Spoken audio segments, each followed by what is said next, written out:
ভুট্টা ক্ষেতে সেচ প্রদান খুবই গুরুত্বপূর্ণ। আমরা অনেকে পোকার উপদ্রবের জন্য খুব দ্রুত ভুট্টা ক্ষেতে সেচ দিয়ে দিই, যার জন্য অনেক প্রবলেমস ক্রিয়েট হয়।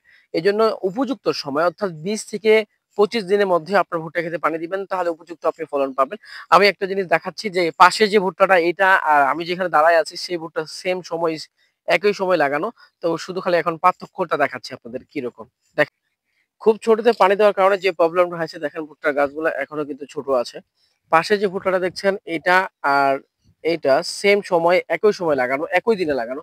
কিন্তু এটা পোকার উপদ্রব বেশি ছিল, তো উনি ভুলবশত কি কাম করছিল যে মনে করেছে যে আমি সেচ দিয়ে দিব, সেচ দিয়ে দিলে হয়তোবা পোকাটা কাটা কমে যাবে এবং কি ভুট্টাটা ভালো হবে। কিন্তু না, এটা ভুল। দেখেন গাছগুলা অনেক ছোট, ছোট আছে এখনো, অনেক গাছ ছোট, ছোট। এটা এভারেজ হচ্ছে না।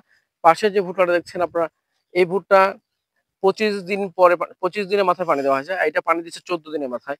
১৪ দিনের মাথায় তো এটুকুই ডিসট্যান্স। ভুট্টার একবারে গাছ ছোট, ছোট। এখনো গাছ বাড়তেছে না। প্রচুর পরিমাণে সার ব্যবহার করছে। প্রচুর পরিমাণে ইউরিয়া দেওয়া হয়েছে, কীটনাশক ব্যবহার করা হয়েছে। কোনো কাজেই আসেনি। সো এইজন্য যখন আপনারা ভুট্টা ক্ষেতে পানি দিবেন, এই জিনিসটা অবশ্যই মনে রাখবেন।